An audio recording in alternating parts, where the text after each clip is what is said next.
Hey, Denise. How are you, darling? Hope you are having a beautiful Friday. Yes, because I am. I am so glad today is Friday.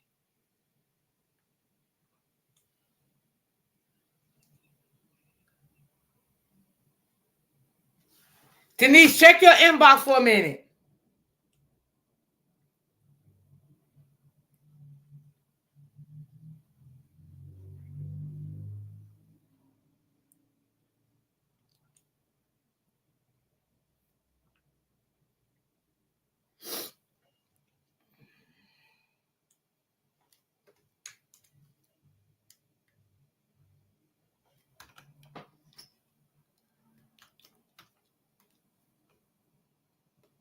All right.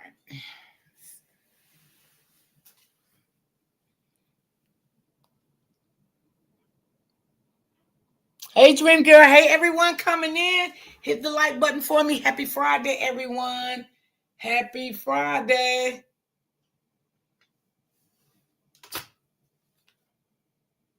Hold on, Denise.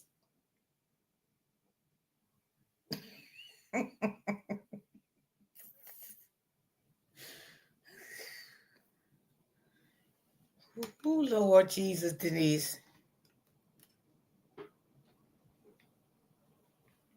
Baby.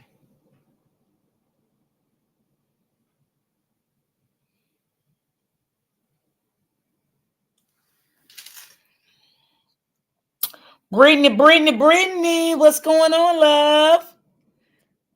Denise, if you still in the chat, check your inbox. I just messaged you.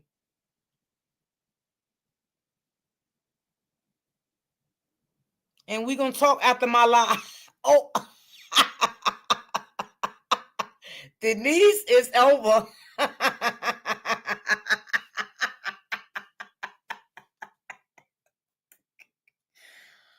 Woo, baby. I don't know, Denise.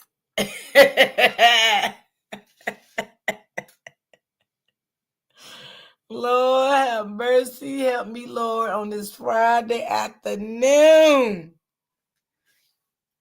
My phone be acting dumb as hell. It makes me so mad. Okay, y'all. I'm just waiting to see if some more people come in or not. Y'all already know how I go. We get started over here. Thank you so much, Brittany. Appreciate you, darling. So, y'all, we got a story today. I watched this story last night, right? This story here is a little heartbreaking, y'all.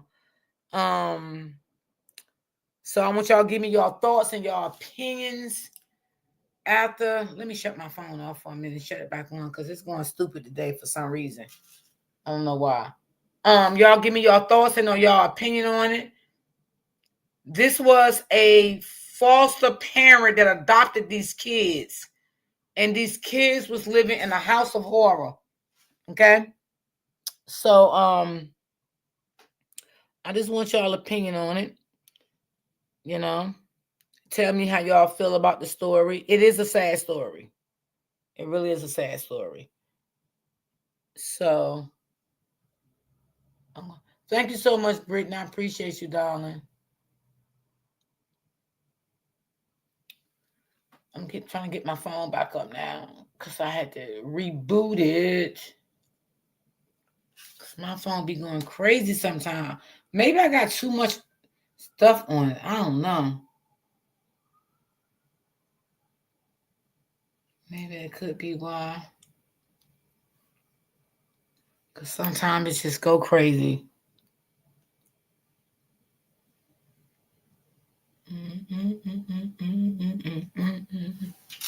Okay. So, all right, let me bring it up for you guys. Where's my other Brittany at today? Oh, she here, my Brittany Turner. Okay, I got both of my Brittany's.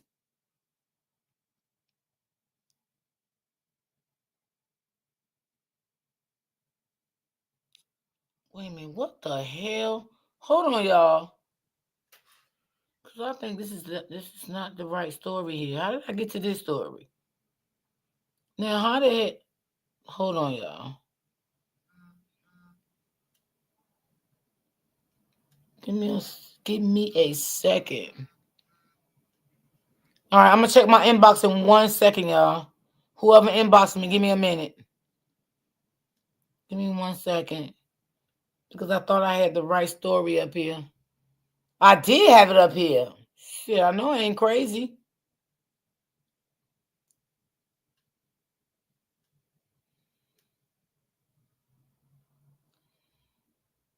Wait, let me go back. Hold on.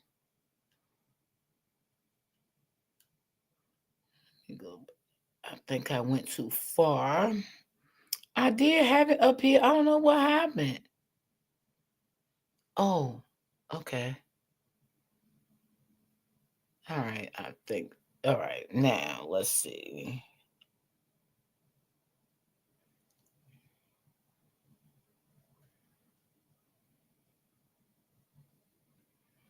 Sorry, y'all. Just be patient with me. I had it up here, y'all. I don't know what happened. Then when I was trying to bring it up a while ago, it was another story that I don't even know nothing about. Trying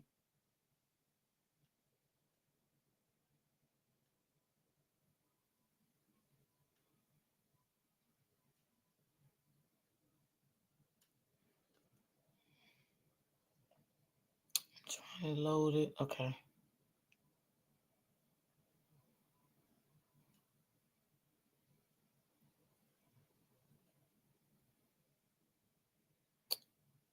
Yeah, come on.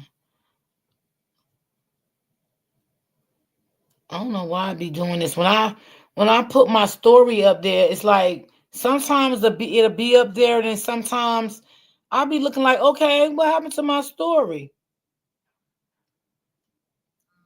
No, I gotta find this story. I want y'all to see it.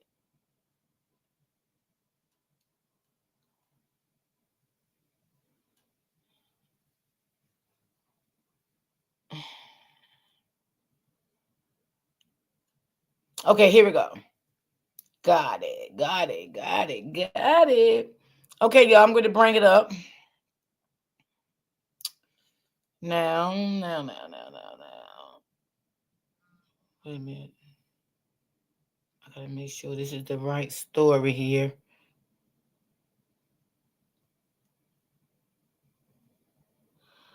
Okay.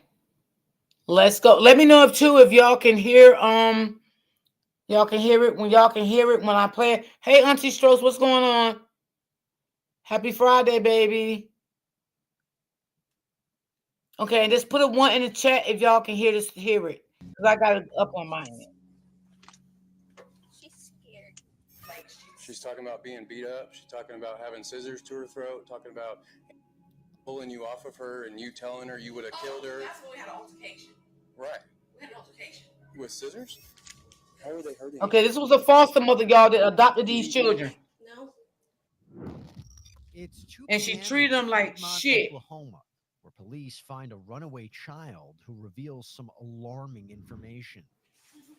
Don't run or I'll chase Can you. y'all, is it up there? Can y'all see it? Okay, you can't But see until it. you're in Okay, that car, we're got not you. talking. Stand up. Hold on, baby. Stand up.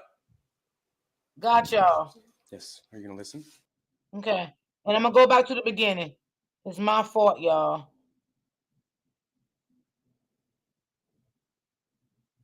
Hold on.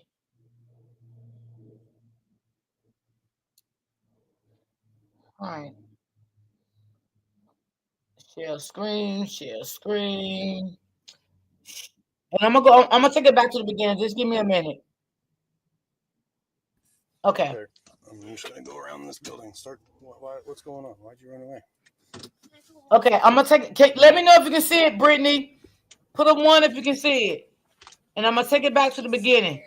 She's scary. Who? Who is this calling me? Hold on, y'all. Hello. All right. All right, let me take it back to the beginning. Okay, there we go.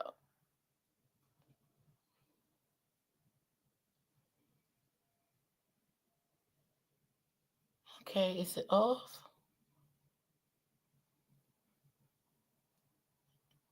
What's going on? Why'd you run away? I don't want to be there. Why not? Okay, let me know if y'all can hear it too. Put a 1 in the chat if y'all can hear it. Give me a second. She's scared. Like She's talking about being beat up. She's talking about having scissors to her throat. Talking about pulling you off of her and you telling her you would have killed her. That's when we had an altercation. Right. We had an altercation. With scissors? How are they hurting you? Eating too much? No. It's 2 p.m. in Piedmont, Oklahoma, where police find a runaway child who reveals some alarming information. Don't run or I'll chase you and put you in handcuffs. I know you don't. Let's go talk about it. But until you're in my car, we're not talking. Stand up. Stand up. Yes. Are you going to listen? I don't want to yell at you. I want to be nice to you, but I'm not going to chase you. Like, I'll tackle you before you have time to run. Do you understand? Okay. I don't want to do all that. I want to help. Are you saying y'all can't see it, Brittany? Can we talk about it at the police station? You We can still talk about it in can't. my car first. You still can't see it? You Wait a need to listen minute. to your stuff. Oh my God, what the hell? Hold on. Live your biggest life Ah, in the new hold on, GMC y'all. Acadia.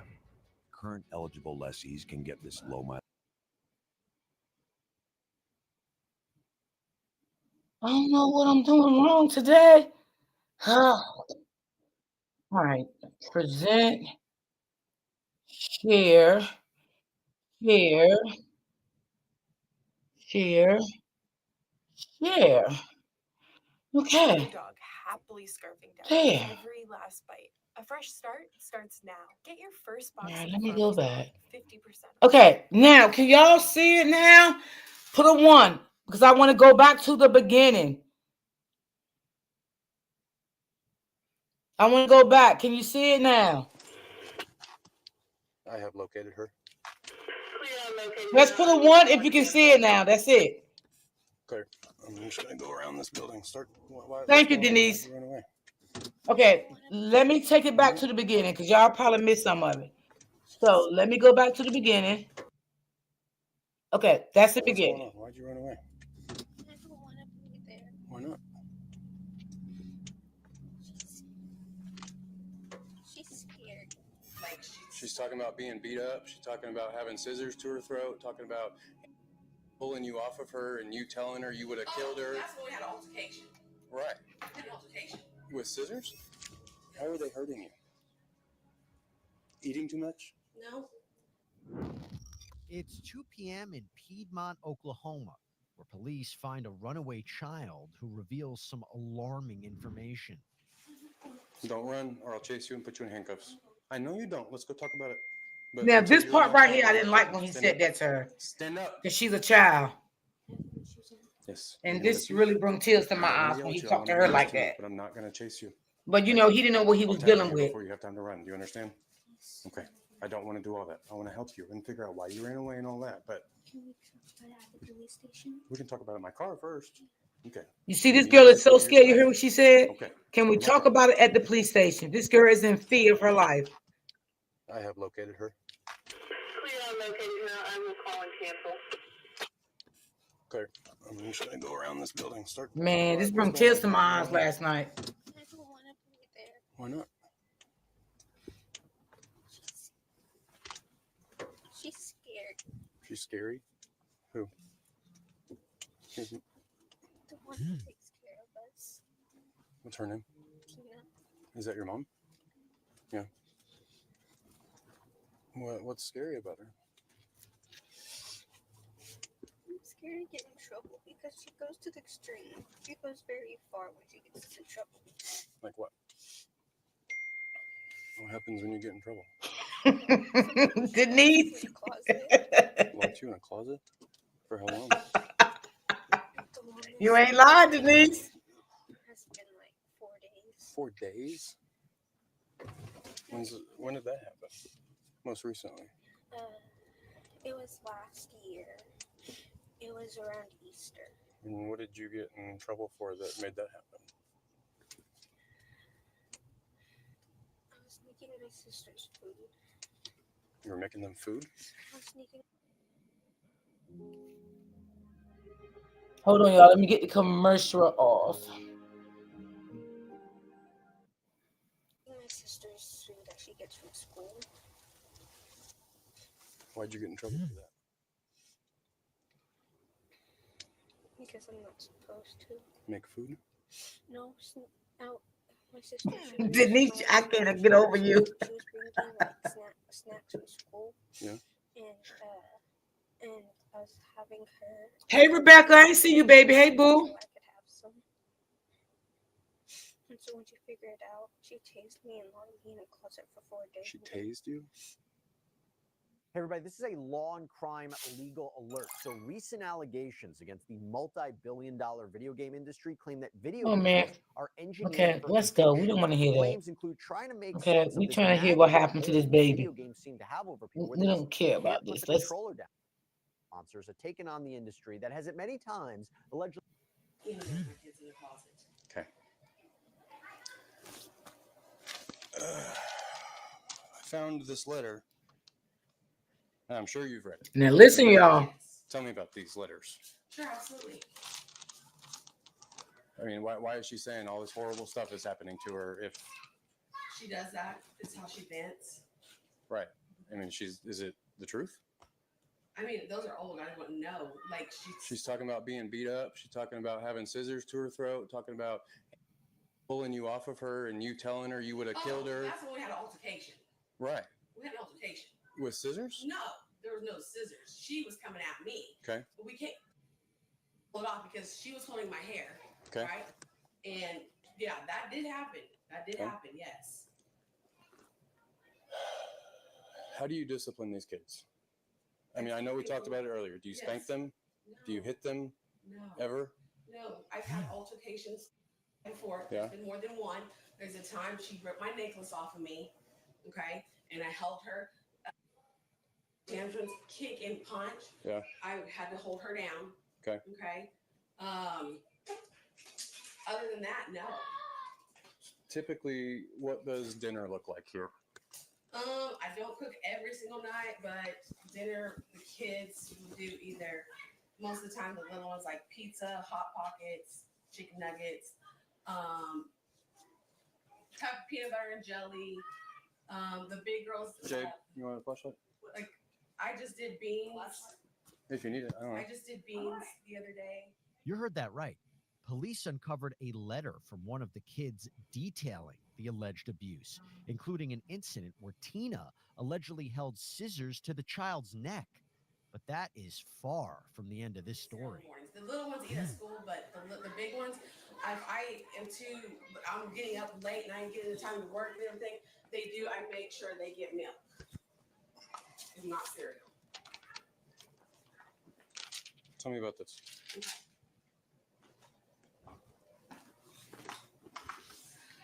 This one right here, I did take away the drinks from her. Exactly, Brittany. Poor baby. Stop trying to fit yourself into a. Y'all ain't even heard the rest yet. Hold on. Let me take it off this commercial. I hate these commercials.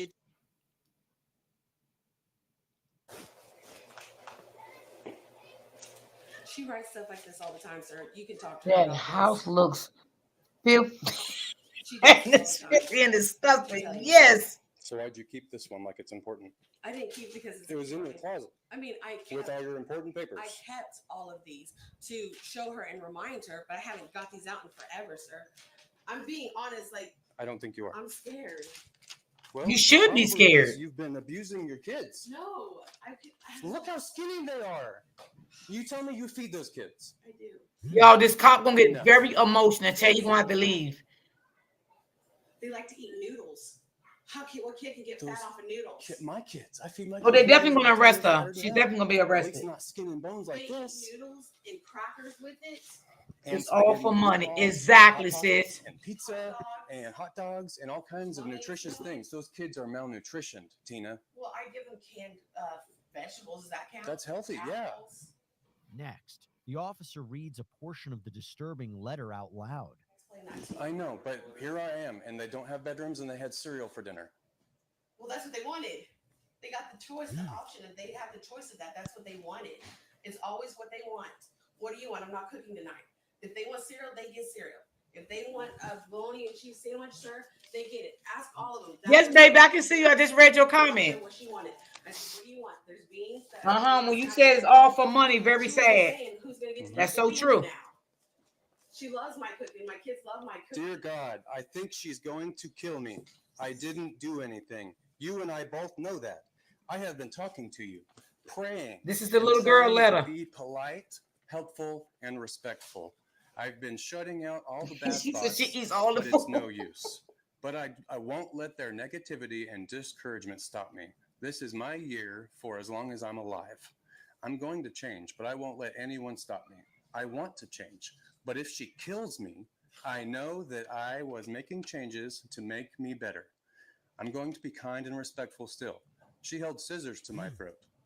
Scissors, underlined, to my throat. She left bruises on my neck, along with cuts from her nails. She cut the inside of my lip, and now one of my front teeth is moving slightly. My nose is clogged with blood, and my ear is bright red with plenty of scratches on it. And it hurts so bad. I can't lay on that side of my head.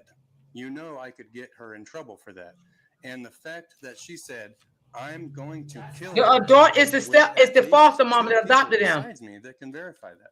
Then she whispered to me, if Katrina didn't stop me, I would have choked you till you passed out. And I'm the sick, twisted one, but no, I'm going to stay here just to prove what I can change. Now this from the little girl, y'all. Tina, combine that with the fact that these kids have run away 7 times from you. How is any reasonable person supposed to think you're not starving and abusing these kids? Okay. Mental abuse, I would say yes. Physical abuse, no. Has there been Yes. altercations? Yes, there has. Starving, like you said, I feed them, but it's not the foods But, like you're but saying a your year, kids get. no, I quoted the noodles that Oh, you okay. said. Okay, you said noodles, I said noodles. Okay, we're If not. I'm starving them, why do I have all If this you're food? if you're feeding them, why are they skinny? Have you talked to them about that? I have. And what did they say? That's not what we're talking about. I'm asking you questions right now. If you're feeding them, why are they skinny? Did you? Are you eating? Is your husband eating? Yeah, Is we can the tell boy she eating? eat At good. least it looks like it. I haven't looked at them real close, but those 2 older girls, you can't look at me and tell me they're eating enough. There's Tell a me they're time- eating enough. There's a time we thought they had parasites. I even bought them parasite medicine. It's around here somewhere. Did they go to the doctor? Somewhere. No. Oh my When's the last God. time they've been to a physician? Because it's been a while. How long Because- is a while? See, I think the last time for was to get a shot. Yes, Auntie. Lord have was to mercy. Get her retainer taken out. She said Maybe 7 2 or 3 times. years Dag, ago. You yes. haven't been to a physician in 2 or 3 years. Yeah. Look how skinny they are. You thought they had parasites, 'Cause she and you told me didn't take them to the food. doctor? She told I've had parasites. You should go to the took the doctor drink. if you have parasites. You should take your children to the doctor if they're skin and bones, Tina. You're right. You're right. Wow. Y'all, this really hurting my feelings. Why aren't you feeding your kids? Why haven't I taken them to the doctor? I have no excuse. Okay. Why aren't you feeding your kids enough? Because you was Okay, you abusing need them to and you didn't want the feed them doctor to enough. see that. That's why you didn't take them. Enough because, like I explained earlier, they were gorging. Tina admits to locking up access to food and failing to take the kids to the doctor. But this officer is not letting up. Are you feeding those kids enough? Enough. Okay, can I ask you a question? Yes. What would be enough? Is 3 times a day enough? Okay. 2 to 3 times a day. So Because sometimes, like I said, in the morning the girls will just have a glass of milk. Okay, but they have lunch and they have dinner. They never skip that. Okay. Never. we're circling right back around to if they're not skipping meals and if they're getting fed enough, I wouldn't be able to see their bones through their skin like that. Yeah. Oh, yeah. And That cop, he got, oh my God. He had to get out of the house, y'all. Especially if they're skinny because there's something wrong with them. You know, if they're skinny because there's something wrong with them, they need to go to the doctor. If they're skinny because you're not feeding them, you need to go to prison. He ain't lying. Trump promised to bring down prices. But He ain't all lying. is Hold on, made. y'all. Josh He said you need to go to Cochran, prison because that's Democrat exactly where she governor gonna of go Jersey, when they get finished with her. Candidate for governor with a Hold detailed on, plan y'all. to Let me cut get your this taxes. off. Josh Cochran, This is lower just- taxes, lower I'm costs, telling you, I shed and a tear last night watching this. Like I literally did. I just could not believe it. I could not believe what I was seeing and what I was hearing. And then it hurted me so bad to see the cop hurt because he was in pain for the kids. As the questioning continues, Tina takes a, let's just say, Yes, interesting so approach. true. The police pointing officer. the Yes. Oh my blame God. elsewhere. Sad. Yes. But you haven't fed them enough. 7 either. times, Dad. Oh my God. I Okay. really can't It see the breaks my police heart. officer When I emotions found that getting girl and she stood ready up, to cry. Yep. I don't know how you stay here with her like that. She's tiny. She covers herself. She's always covering But herself. that doesn't mean it's not there. I know, but she covers herself. She does. I've been trying to get her to do more, drink more, eat more, and everything. Give her Gatorade. Said maybe you need some electrolytes. I did. Started buying more. You a oranges, bad foster mother. nutrients. Bought more canned food. Hey, you need to eat No, more canned food is vegetables. too much sodium. They shouldn't be eating canned, especially canned vegetables. They should have frozen vegetables or fresh vegetables. No. It's too much sodium in canned vegetables. But I let them always choose. What do you want to eat? It's their choice. They choose. Tina, please.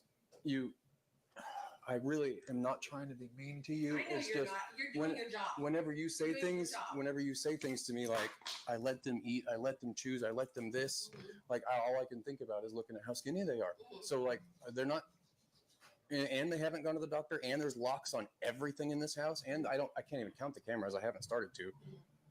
Like these kids, They were for protection at first. oh well, I Until, get. like I said, I started putting them in certain places because we had to. And I get, having them so the kids don't run away. But now that I've been here, I kind of understand why the kids are running away. I don't blame them. I'd be running away too. Like, I just want to eat.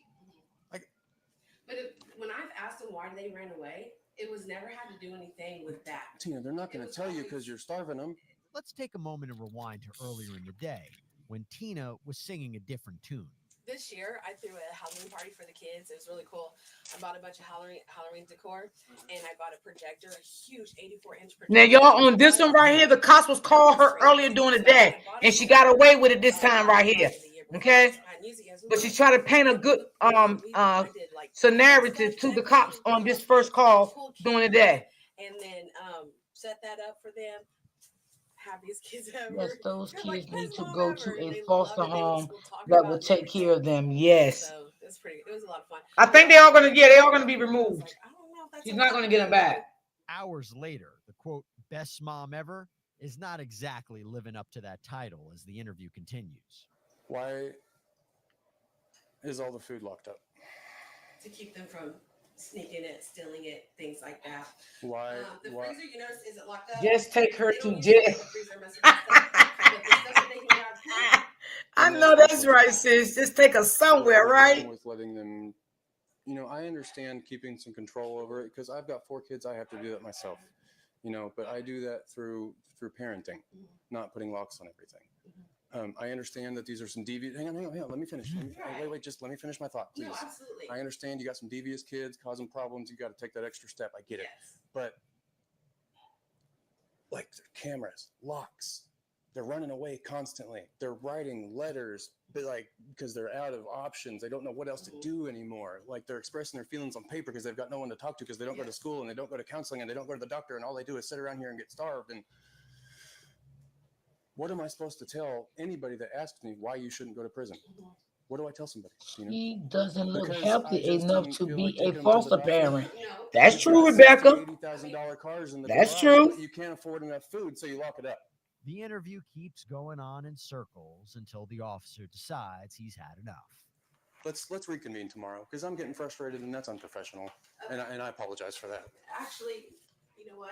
You're doing your job. He don't want Thank you. to get too unprofessional with his job, y'all. So he just gave it up. And you said my sister was on her way. Jade, sister's yes, coming. ma'am, I'm sorry. Okay, we're not gonna leave. We're just gonna quit this interview. And So if I'm not mistaken, y'all, calm down. CPS did walk in. I It's appreciate a you lady. speaking with me. No, And- I appreciate you. You have, I'm gonna let you know, you have been very nice throughout this whole process. I'm She's Something like this scared. can be very uncomfortable. All of it from the beginning. And since you walked in my door. Yes, you have Brittany. made This process. But the first time she was trying to be nice to him, that's why they didn't do nothing. You're doing your job. Right. Okay? And they left. That's your job. Serve and protect, right? Mhm. I can't be mad at that. All right. Her job, same thing. Serve and protect, right? Yes, CPS did come in. Yes. I understand. They was called while they was, the police called them while they was there. That's because it is bad, Tina. Hey, It doesn't look Wanda, bad. It what's looks going bad. on, The boo? police are here doing a search warrant, and DHS is taking your kids. I know. It's bad. And that's you know what, I'll tell you something. Those 2 older ones have been taken from DHS. I know, and They're they're away from their bio parents. No, these kids was taken from another foster home and put with this lady here. This is a Okay, party. because of the same reasons. Okay, these kids. Hold on, y'all. But a foster. And they're Okay, these kids was taken from another foster home and put into this lady's care here, this demon here. Okay, and when they got with this lady treated these kids even worse than what the other foster parent did. So earlier that day, the cops was called on her. No, she called the cops on the little girl, right? But she did a sob little story and the cops left. Thinking, she just was a little runaway, being a little bad girl, because that's what she told the police. Okay, and she got away with it. Then when the little girl ran away and she didn't know where the little girl was at that time for the second time, the little girl stayed away a little longer. Okay, and they found the little girl, as y'all can see in the video. Okay, and that's what got her to this point right here. and they're terrified. Foster, they've been taken out of foster care before because that foster home got. I'm doing good, Wanda. Glad to see you, baby. They didn't want them, so they felt not wanted. And now the fourth home. And How do they feel here? I hate that. And so these kids have run away over and over again, but it's wild. And I didn't think we would have this conversation because it's not normal. Yes, you're right, sis. They do need love and understanding and help. But they're also scared Yes. of me to take them away. So they can't be in They don't danger. want to be here, but they're scared to end up with some worse foster family. They've told me the reason they don't want to be here because they're tired of hurting everybody. They're tired of hurting. How are they hurting you? They're not hurting you, lady. Stop lying. You hurting them. Just putting me through the things. Them kids ain't putting you through nothing. I told you she scratched my car. She got mad. She got angry. She's a child. Before leaving, the officer has one last question for Tina that reveals even more unsettling details. Oh, I guess I do need to ask you a couple more questions. Yes. He a funny cop. Kids confirmed that you have tased one of these kids with that taser. No, as I was telling her earlier, we do that, right? Yeah. And we even do it with the dogs. So physically, no, I'm not. Like, how close have you put it to the kids? One time I got real close on accident because we were playing around. But as far as no. Okay, then the bzz game. Like, how close are you? Oh, not that close. I know, but you're not telling me the distance. Oh. Like with inches? That's like 6 inches is what you just showed Yeah, me. we pop it. Like, oh, it's like, did you find it? I did. Yeah, it's little. It don't hit them. Tina Hey, admits Lisa to holding Oaks. a taser near the kids, even, quote, accidentally tasering one in the eye. Police found I that same, had quote, 3 children small from taser CPS. in an earlier search of the home. Take a look. Going to the beach, documents of the doctor, school visits, and settling. Oh, God bless you. I'm so glad you took care of them, sis. But I'm that's glad you not took all. care of them and loved them and gave them everything they needed and what you can provide. Because it's sad when kids get taken from their abusive parents and then go into abusive, foster care. That's sad. Doors. Investigators also found a pepper spray holster, multiple cameras placed around the home, and logs documenting the kids' activities. Days later, police returned to the home, and this time, it's not just a talk. Okay. You and Anthony are coming with me. We're going to jail today. We're going to jail. Yep. Okay. So I'm just being straight with you. I don't want to argue and fight and all that, but that's what's going on this morning. So Okay. just get some shoes on, what you need to do, and then we're gonna head out. Okay, I'll get dressed. Okay. I'm not gonna stay out here though. I'm gonna come in just so I make sure That's you don't. okay. Okay. That's okay. How are you? Okay. I'm glad you're here. At some point, you and I need to sit down and talk. Girl, they even arrested the husband. He don't even know nothing. You're He's as involved. clueless as he want to be. He's Jamaican. Your name has come up several times in my investigation, but you and I haven't had an opportunity to sit down and talk. You and I as well are going to have to sit down and talk. You're coming with me this morning. So go ahead and set your stuff down. You already got shoes on and everything? All right, put your stuff down right there. Turn around, put your hands behind your back. Do I just You just go to jail, that's all. Yes, Brittany. I'm not. I'm Hold just that for me. trying to- Yeah. Yeah, you just stand right there and be helpful. Now, when they interviewed the husband, I want your honest opinion on the husband. But I'm gonna let y'all sit for yourself, and then we're gonna talk about it when it's over. That back door won't hold And I'm gonna give y'all my honest opinion. I know. I'll put him in his cage. Yes, the husband getting arrested too. That's why we're gonna look at it, and I want y'all honest opinion. You're not gonna get straight? I was just making sure you had shoes on. You got shoes on? All right. Yeah. That back door won't hold that husky. She can take care of that, right? Okay. Let's go with him to his car. Can she give me water? Because my mouth is really dry since I'm just waking up. Can she Your give me ass should be dry the way you treat them damn kids, girl. I'm gonna give you shit. My purse is right there. Okay. Hey, Miss J, baby. I don't think your hands are going to be back here. No. I'm going to get them in front of you, though. Yeah. And can I take this or Well, give it to her? you can give it Okay, to Miss her. J, love you, sis. You carry this for me? If you want me to, or you can carry it right there. She's being nice, y'all, because she knows she wrong.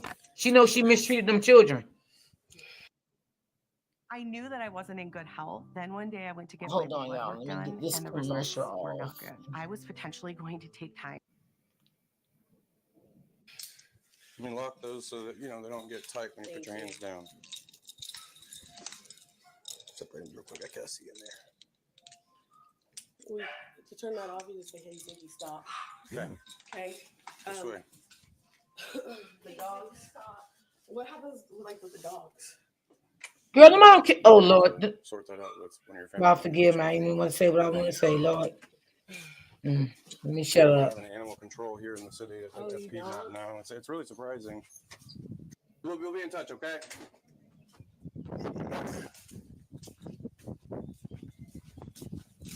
Do I go on the opposite side? Yeah, I'm gonna see if we can't see you guys back there. You gotta take what? Is there room for both of them? Okay.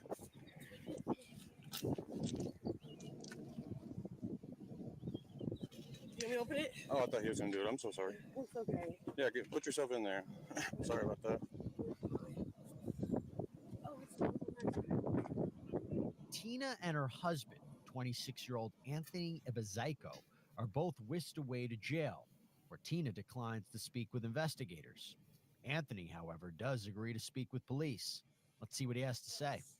It's like I can't catch a break. It's like Okay, y'all. This is it. This is the I didn't know stepfather. about this stuff until Friday. Whenever I got involved with it, Anthony, that's the first time I got involved. Maybe if you and I had spoke Thursday and you were saying this situation's terrible and we need help, maybe this would look different. But the police got involved and found the conditions the way they were, and it's not good, Anthony. Okay, so, man, I really don't know what to tell you other than you should have done something. I think. I'm thinking like, what should I have done? What should I have done? Because at the same time, I did make sure I told her. I was like, hey, like. I asked her. You knew what you were getting yourself into, man. I mean, like, you should have taken him to the doctor. You should have taken him to somebody, a professional. I'm not. They're adopted. I'm not on their papers like that. I know that, but you got to know the family before you even got married. Right. You got to know the family and made sure that was something you wanted to be a part of. Right. So when you marry a woman with kids, those are your kids, your stepdad. She always takes them to the hospital before the start of school. My goal today, y'all, is 5 coffees. If y'all would like to donate. Ones need to go to the doctor. Hey, Special K. No, and she told me that she thought they had parasites and that she never took them to the doctor, even then. I mean, so I don't think that the defense of you just didn't know is going to fly for this, truthfully. I don't know what else to say. It's like I can't like lie. I can't lie. No, I don't want you to lie. That's the last thing I want you to do. Right. It's like what do I say? What do I do? And I wish that there was something that you could tell me that you did to protect the kids. That's what I wish you could tell me. Is there anything you did to protect them? I mean, thinking about it, let me see what I did. Poor man.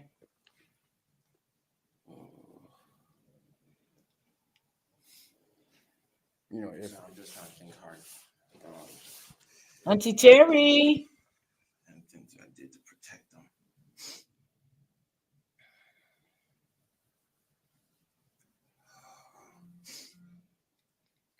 This husband is scary. I did did say, because I wanted like us to, I don't know, I don't know if this is like protecting them. It's like me having to take them to buffets and stuff. I don't know. That's not protecting. That's Well, trying to that's feed them feeding them, more. right? I'm sorry, but protection. Talking to them. Yeah. I don't know. That's not. So you said you took. See, them to this man don't buffets, have no and children, y'all, so you he's so also said Tina confused. primarily took care of them. That's Did you one. ever He's prepare confused. meals for the family? I did. It's African food, and Not really their thing, not or really that thing. So they do it more of the night American hot corn dogs and yeah. things like that. But as far as the African side, they always say it's spicy. So I'm just okay. I'll eat it myself. So.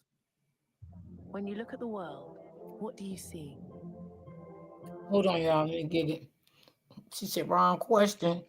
Stop Wrong trying to fit answer. yourself into a Got that one-size shit fits about all right. routine. It's time to find one You that gonna talk fits you. about it? Right.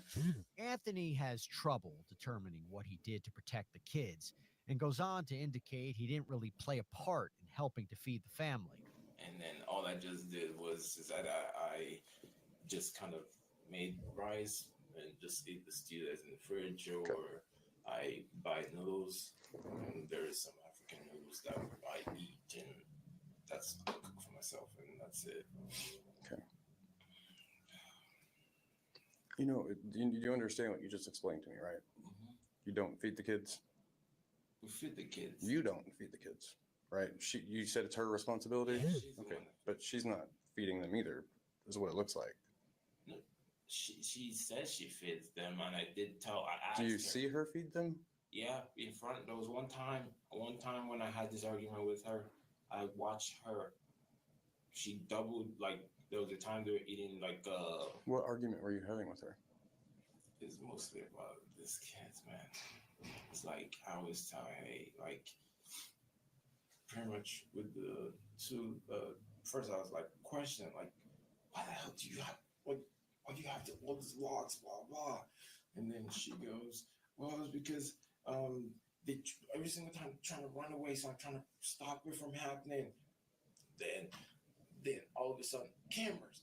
Why do you have all these cameras? Like, what the, Is that not you? Is that her? Like, there's so many cameras. That's crazy. That's just so crazy because I freaking that was argument about it. I argued with her. I said, hey, what this camera? Like, this is not normal family. This is some prison or something. Yeah, that's what I'm thinking. First of all, thank you. The cameras. I was like, yo, okay. I think the husband was afraid of her also, because this man is young. He don't have any children. You know, he's Jamaican. You know, and he just probably didn't know what he was getting himself into when he married this monster. Mm-hmm. He married a straight monster. The little ones side eye, and then the little ones. So I gave him a little bit of leaning. And then I think a lot of things that she did, he knew, and he was afraid of her. And he got the bad end of the stick by being arrested. Man, Anthony, just like you, I'm confused, man. I'm freaking confused. Okay, They're listen. hungry. All right, just listen to me. Okay, let me explain kind of what I'm thinking. Okay. Because you tell me these kids run away all the time, and That could be true, but too about that green card, Captain. But you're also telling me like they're stealing food all the time. Right. That just like they're stealing food all the time, and they're skin and bones. Like they're hungry, Anthony. Hey, check this out. Like, what's up, Miss V? Went to my her sister's house. Yeah. She fed them. But tell me why the hell they're still stealing the food from their cousin's place? Because they're you hungry came from a good home, so I don't expect you to understand. And they're not getting the nutrition that they need. Full course meals.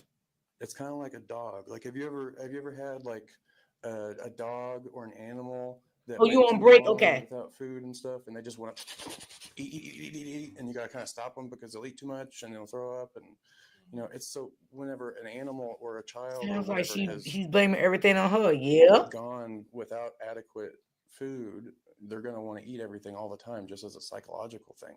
Like they're used to not getting enough, so they always want more. Does that make sense? Like any chance they get for food, they're gonna be like, oh, I need to grab that because I'm not going to get to eat tomorrow, or or I'm not going to have enough, or I'm still hungry, or I'm not in those kids' heads. Exactly, Miss V. Kind of That's how they're right. thinking, and it makes sense to me from my side why they're stealing food, because they're habitually not getting fed enough. They're hungry. Does that concept make sense to you? Yes, I don't know. It's just, I don't know, man. I never dealt with it like this before. She's arrested. And those kids was foster kids. She adopted. They wasn't her biological children. I don't know. All I just know is that my whole goal for this was to have a good family. Like, She was I was gonna say something, but anyway, God forgive me. She was just a no good foster parent. Have you ever hit What I want to say, I keep it to myself. The time that I hit the kid was because he got expelled from school, and I was just kind of mad because it's like I didn't hit him so much, but at the same time it's just kind of like that. Tina and Anthony were both taken into custody for multiple counts of child abuse and neglect. Tina was additionally charged with assault and battery with a deadly weapon. At last check, both Anthony and Tina are expected back in court this winter. Okay, hold on, y'all. Let's pause this because it's done. I never thought I would develop. Okay, now my thoughts on the father, the stepfather, and y'all give me your thoughts on it. I feel like he's very scared. Okay, I feel like he married this lady and didn't really know what he was getting himself into. Once he married her, maybe after a while, coming out about her. Because sometimes you can marry somebody and you really don't know the whole concept of them. Now, was he married to her before she got the kids? I think he was. They was already married. Those kids was not there in the home then. Okay? Because, matter of fact, yes, because those kids was in another foster home and they was being abused there also. And they was taken out of that foster home, put into this lady right here foster home, which she became to adopt these children. Okay? So she started putting cameras all around the house. He's kept arguing with her. Why is there so many cameras in the house? He said that she told him that so the kids won't run away. She was keeping an eye on the kids. I think it was more than that. That's what I think. He asked her one time why all the food was locked up. So, my thoughts in it, I feel like he should have done something. I do feel that way, so I can't leave that part out because obviously you see these children is thick and bones. So you should have seen it was some type of abuse there going on. I'm quite sure you've seen this woman beat on these children, have physical fights with these kids, all the refrigerators locked up, the freezers locked up, the cabinets locked up, okay? Cameras all around the house. The kids wasn't going to school. So you are living there every single day, but you're not seeing any of these things. So in that aspect, I understand what the cop is saying, okay? Now, if you would have dialogued everything every day that you was talking to your wife about, that probably could have helped you out in court. You know what I'm saying? Like if you had to text it to her, email it to her, you know what I'm saying? Record conversations. Now there's only one part I do agree with him at. He couldn't take him to any appointments because he didn't have paperwork on him. He was not on any of the paperwork. So he couldn't take them to any doctors. But you could at least try to force her to take those kids to the doctor. Get those kids seen by a doctor. They are skinny while they're not eating. Now, maybe in his mind, he may think the kids was eating and they was eating good because they was eating noodles and fucking chicken nuggets and fucking corn dogs, fucking high pro canned vegetables, so he thought that was feeding these kids. And it is giving them something, but to me, as I look at it as a mother, what I did for my kids, that's a fucking snack. I'm just being honest. That's a snack. Okay? You wasn't feeding those kids healthy meals.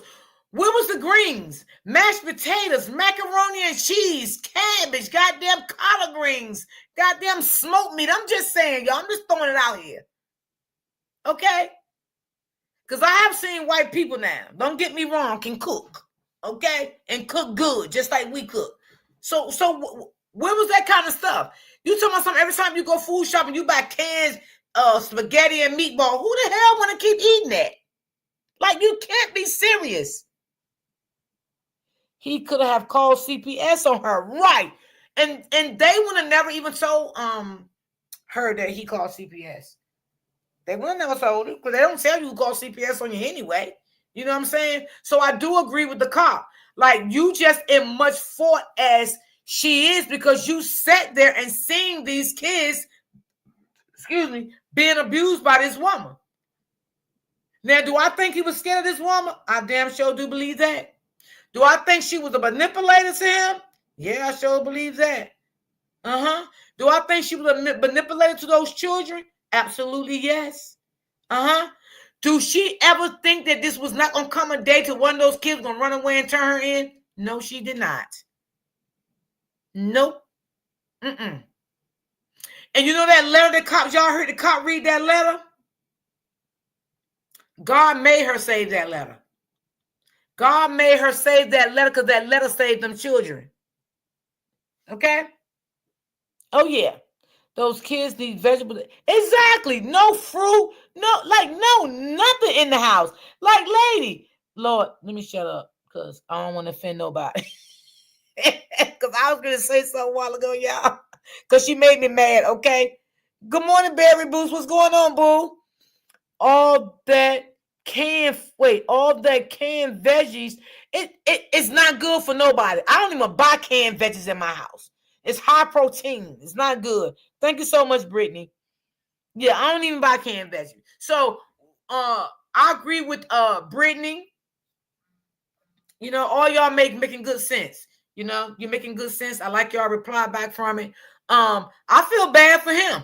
You know, because you sat there and you married it. And I don't know who just said that in the chat. Somebody say he may have married for the green card. I don't know who just said that. Somebody just said that. You probably. I hope everyone is enjoying you all day. People, please enjoy your weekend. Same to you, baby girl. Same to you. Y'all, my goal today is 5 coffees. If anyone like to bless me with a coffee, you may. So, you know, I mean, let's be real, y'all. Like, I'm just being honest, y'all. I just feel like, hold on, y'all. I'm trying to get to my next story here. I just feel like the husband could have did better. You know, I feel like he could have definitely did better. Those kids did not ask to be abused like that. And then on top of it, y'all, she know that these kids came from abusive foster care into her foster care. So why would you abuse them again? Like, why? You already knew these kids came from a foster care. They left that foster care because that foster parent was arrested and abused them, and you turned around and did the same shit to these kids. The same thing. Like, you can't be serious. And then she gonna say them kids ain't been to the doctor in several months. Oh my God. Oh my God. Baby, I hope you get all the time in the world in prison because that's exactly where you need to be. At least add eggs and vegetables in the noodles. Thank you, sis, because I do that to mine. Yes, I do the same to mine, sis. Right, Royal D. Those kids has been through enough. Yes, they have. And when I watched it last night, I ain't gonna lie, y'all, tears came to my eyes. Lord have mercy. I don't like to see nobody mess with kids. Y'all know how I feel about the kids. I don't like nobody mess with the kids. Like, that's crazy. And you know what, y'all? I'm praying now, wherever these kids go, that the third foster care won't do these to these kids. Wow. I mean, because they got to go somewhere, so. Oh, man. Just a horrible story. Just a horrible story.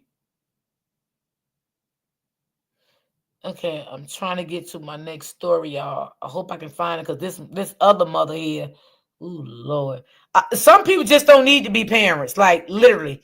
And some of these foster parents out here, get it right, because y'all all in it just for the money. You don't care about these children. You don't. You just want the money. Okay, that's it. It's about the money. I'm gonna see. Did I do this one yesterday? The man killed a cheating wife. Then wait, no, I don't think I did this one yesterday. A female guard. I don't know if I did this one yesterday. Let me see. Exactly, Auntie Strokes. They never would feel safe. Never. Because this gonna be their third foster care that these kids now went in. The third foster care. Exactly. These kids would never feel safe. They're not. You know, they're gonna have to be adjusted again. Most You know people what I'm are too lazy saying? to do this, but it saves homeowners. It's just sad. It's so sad. Indiana police say a Valentine. I mean, don't get these kids if you don't want them. If it's just for the money, go do something else with your damn life. Don't take these kids in your home and you just want the money and you don't want these children. You know, I follow this lady on IG, y'all, and her husband is in the army, but she's married. Her husband in the army, she's not. She's a white couple, and they adopted a 5-year-old little girl. But when the little girl was younger, she's 5 now. She's a black little girl. And when I tell y'all that lady treat her with nothing but love, okay? Oh my God. He don't have children and she don't have children. I don't know if they can have children or not, but they adopted this little girl and this little girl was a baby. The little girl is 5 years old, okay? I mean, man, her bedroom, man, is out of this world. He came home to visit, I think like a month ago, and they met him at the airport. And she was like, Daddy, Daddy. He said, my princess, my princess. You know what I'm saying? You can tell they love that girl. They don't mistreat that girl. You know, she said she's not good with hair. So she takes her to people to get her hair done. And she said people in the comments give her like ideas of how to get the little girl hair done. But sometimes she do go live and she press the little girl hair out because you know she's a black little girl. But she keeps her so clean. And the point of it, what I'm trying to say is she loved this little girl. She have love for someone that she adopted. She did not adopt this little girl and bring this little girl to her home and mistreat this girl. She loved this little girl, her and her husband. And that made me feel so good to see that. Like, stop doing these kids like that. I'm here listening, Miss D, but taking my 30-minute lunch break. Okay, baby. Yeah, they would never be saved. Exactly. Yeah. Like, don't treat them kids like that. I don't like that. I don't like that. That shit breaks my heart. Like, okay, y'all, we're gonna get into this story. I don't think I did this story. So let's see what this story about, y'all. And y'all let me know if I did this story. If I did, I'll take it down. But let me know. Because I cover so many stories, y'all be forgetting what the hell going on. Let me see something. I might got a better one over here. Hold on. Wait, I think I got a better one. Hold on. Shit. Hold on. I might got a better one.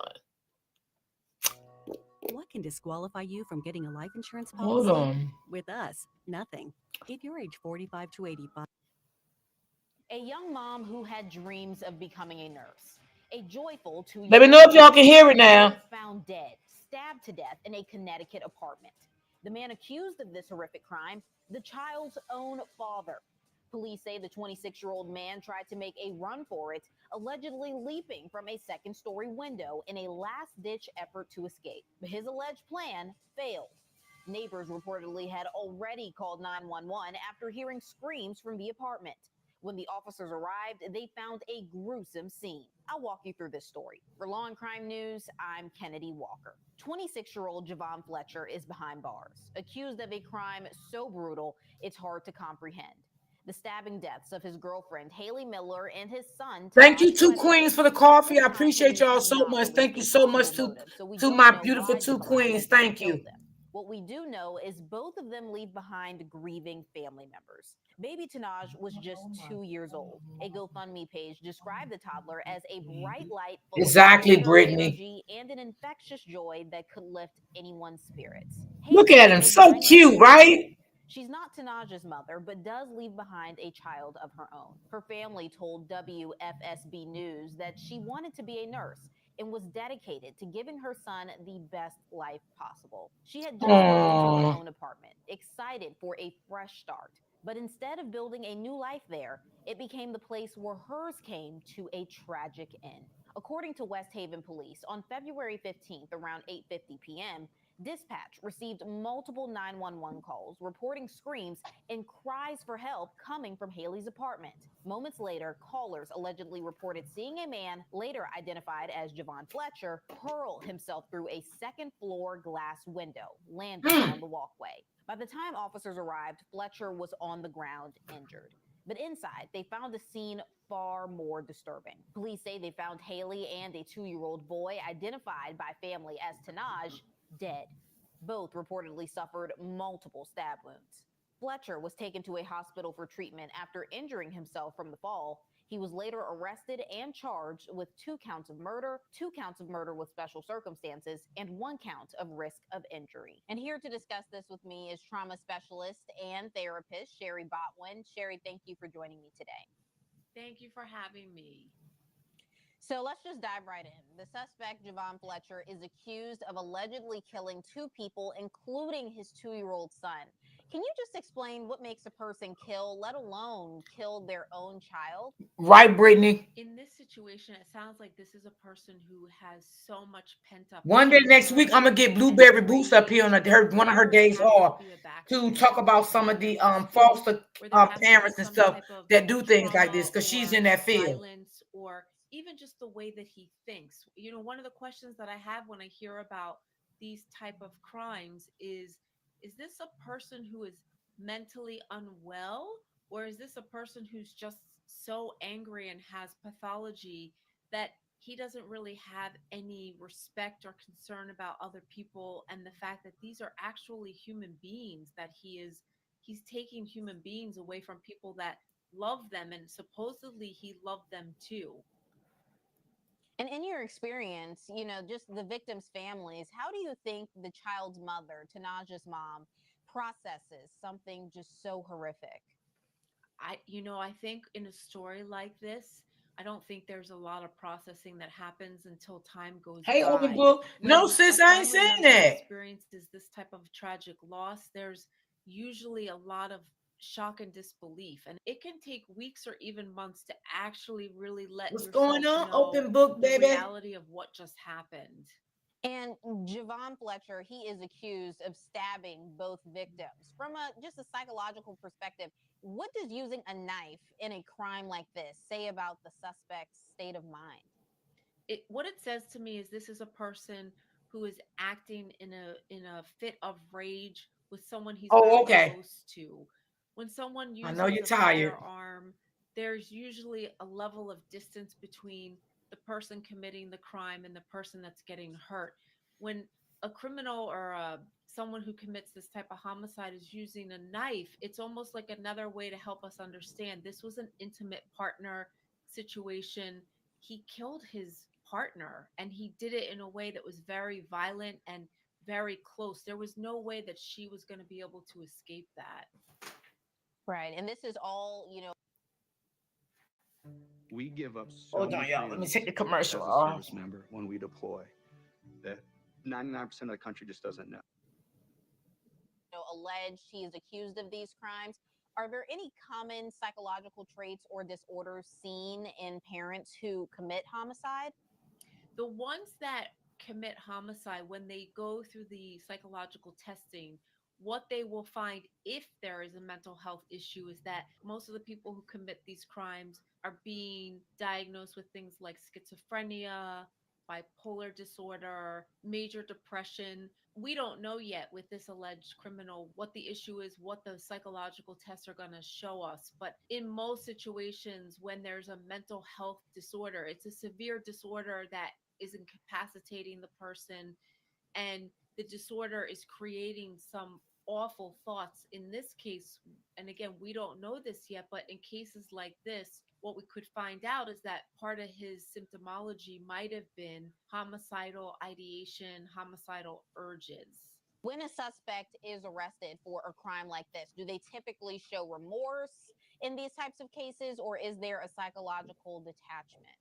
There's such a level of detachment, and I think that's part of what draws people to these type of stories, because I think as human beings, we're trying to figure out how can you do something like that and then show no remorse, take no Absolutely. accountability. From what I'm seeing so far, I'm not seeing any remorse or accountability. It's almost like he's not even in his body. When I watched him he was talking to the judge the other day, and what I saw was a man that was sitting there that looked almost like null and void, just vacant of any emotions. Wow. What kind of psychological evaluation would Javon likely, undergo before trial?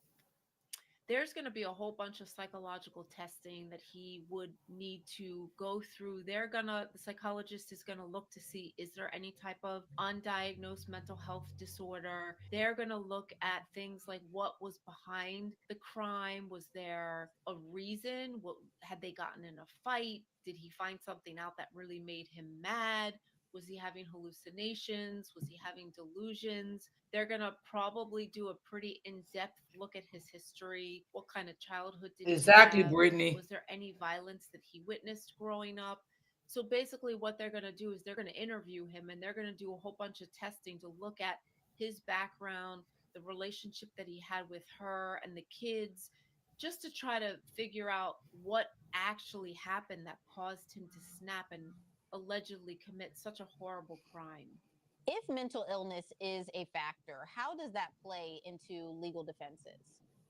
I mean, in some cases, we see this with Catherine, you're telling the if truth. they find that there's mental unwellness, something like schizophrenia. What will happen is the defense lawyers may then say, we are going to plead not guilty by reason of insanity. So I think Wow. we're early in the case. We don't really know how this part of the case will unfold. What I see sometimes in these types of cases is that defendants will try and use things like temporary insanity because they don't want to have to deal with the consequences that could happen if this was actually a person who just committed a murder. And that's Are so there true. psychological distinctions between someone who pleads insanity and someone who knowingly commits a crime like this? I mean, there's a lot of distinctions. When somebody's having a mental health crisis or a mental health breakdown, and if they're reporting things like they were hearing voices, or they were having thoughts of doing this, or they don't remember after what made them do this, we're going to find out what the intent was. Was their intent? Thank you, Or did Open he just Book. sort of snap in the moment? We'll find out. Was he hearing voices, or was he just so full of rage that was Catherine, the action that exactly. he chose to take at True. the moment? So as the case unfolds, I think we're going to find out a lot more about that. And there's a lot of cases right now that we're hearing about that have similar themes, especially when it comes to intimate partner violence. In these types of cases, there are times when the defendants will have true mental health disorders that will cause them to act in such a way. But then there's other times when we find out that this was a situation where there was domestic violence, and the situation can escalate to the point where somebody ends up getting killed. And that's the unfortunate reality when we're dealing with domestic violence. Well, let's talk more about that and just dig a little bit deeper. How do officials just differentiate between a suspect who was mentally unwell and one who just acted simply out of rage? I think, again, that goes back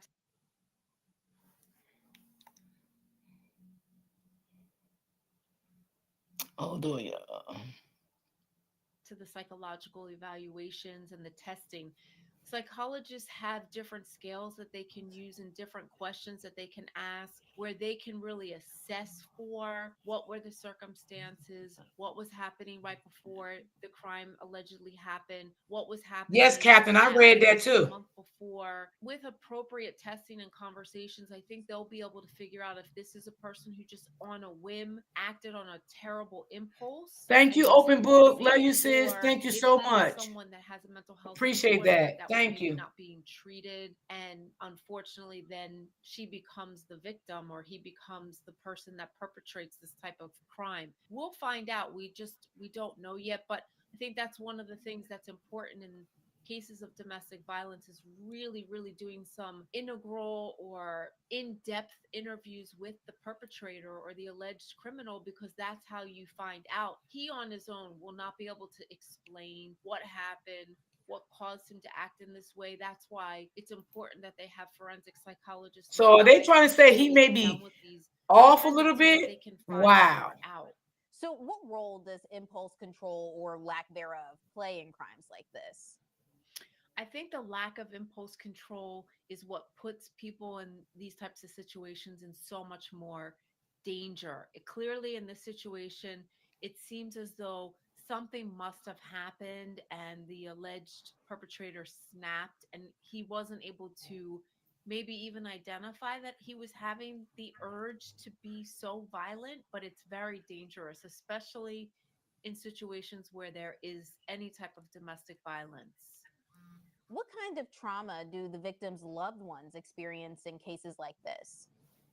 The trauma is it's profound. I mean, this just happened a few days ago. So what I imagine for the loved ones is that they're in a state of shock and disbelief, trying to comprehend and process such a devastating loss. Our brains are not equipped to process something like that in a day or even in a week. So, what I'm imagining for the family members is they're experiencing a whole host of emotions, and that could be anywhere from rage to disbelief to deep grief. I think this is a situation where Bringing a new baby home is an So exciting everybody that and does every something like this, they have to go through a family mental connects with each other evaluation, can make okay? it a little So less they can plead insanity. their Is that lives what they could be saying here? changed forever. Haley Miller had another young child. What psychological impact could this have on her son as he grows up? Our I mean, government again, needs he's to going to grow up study without other his mom. countries to So see he's how so they care young for their that families. there's nothing Exactly. for him to even understand at this point. I think at 3, he'll start to realize that his mom is missing. In my experience, I know that when kids are really Exactly, little and Captain they Lane. lose a parent, it can take a while for them to realize just how much they really miss and want that person back in their life.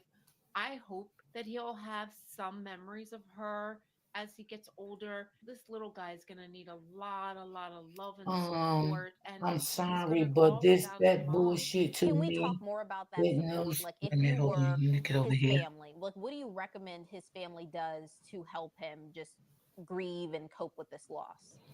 The most important thing is that he knows that he's loved, that he knows that even without his mom, there's people in his I family agree with you, that Brittany. will look after Absolutely. him, that will take care of him, that will have his back. So I think for family And Captain members, Lane, any a gestures that mother involve and reaching son out, should be showing alive, not support, unalive. taking care of. Facts. I don't know where he is right now, but I'm hoping that over the course of the next several years, really, while he's going through his childhood, that he feels like he's getting some of what he won't be able to get from his mom, the nurturing, the caring, the love. So the best thing family members can do in a situation like this is just be present and continue to show up for this little guy because he's going to need it. Yeah, Do he you definitely gonna recommend need some type of love. therapy at this young age, or do you recommend that for older children? I think because he's so young, what might be best is to just sort of give some time, a little bit of time to see if there's any behavior changes, if there's regressing behaviors, sleep problems, probably pretty soon, maybe when he's 4 or 5, if he was able to go to a therapist that could do play therapy or some form of art therapy. When kids are that little, they don't have the ability to talk and express themselves, they don't have the words. But I do think it's going to be very important that he gets some psychological support. And again, maybe not right now, but pretty soon, by the time he's 4 or 5, it would Yeah. be great if the family got him psychological Yeah, start him support off so he can early, begin to you wrap know. his head around all this. Yeah, that's some great advice. Now, this was an alleged domestic situation. How often do intimate relationships escalate into extreme violence? I mean, sadly, what the statistics are telling us is over 70% of situations where there's intimate partner violence, the situation will escalate. And from what I'm reading, over 4,000 women in our country alone die and they lose their life as a result of their partner committing homicide. So it's a really, really Wow. serious problem that we really need to continue to talk about. For those that are watching and they may unfortunately be going through some type of domestic situation, what are some red flags that could indicate a relationship might turn deadly? Yeah, I think the things to pay attention to if you're in a relationship with someone that is controlling I of your always said time, that. tries to take over finances in a way that's Yep. controlling, if your partner is unreasonably jealous in situations that aren't appropriate to feel that way, if your partner is abusing alcohol or drugs and has a history of violence. There's also sometimes in situations like this, there's stalking behavior. So if you're in a relationship where you can't even go out and be with your friends without your partner tracking you or showing up at locations where you are, Absolutely. I there's always so said many that. signs. I mean, oftentimes when you're in a relationship like this, the signs don't show up in the beginning. Often in the beginning, there's a lot Haven't of I what said we that, call y'all? love bombing, and the relationship seems to be going so well. But if you're starting to feel like something doesn't feel right, if you start to feel like you're unsafe, and that's the most important thing to think about. If you feel unsafe physically, sexually, emotionally, those are flags that you may be in a relationship that is involving some type of domestic violence. In cases like this, where Absolutely. the victim, Haley, was allegedly screaming and most likely trying to escape, what does that suggest Kathleen, about the yes. person, the suspect's mental state? If I the like you person and is Brittany screaming because and you and Brittany be telling it. I love you and Brittany. You and Brittany be coming through with them comments. I love it.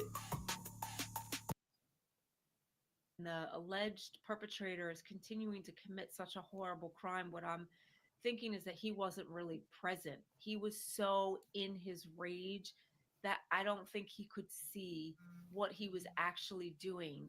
And that's part of what's so upsetting about these types of situations. She was clearly fighting for her life and wanted somebody to come to her rescue. And again, this is stuff we'll find out, I know, as the case unfolds, but that didn't snap him out of his rage. He just continued to harm her, and ultimately, she lost her life.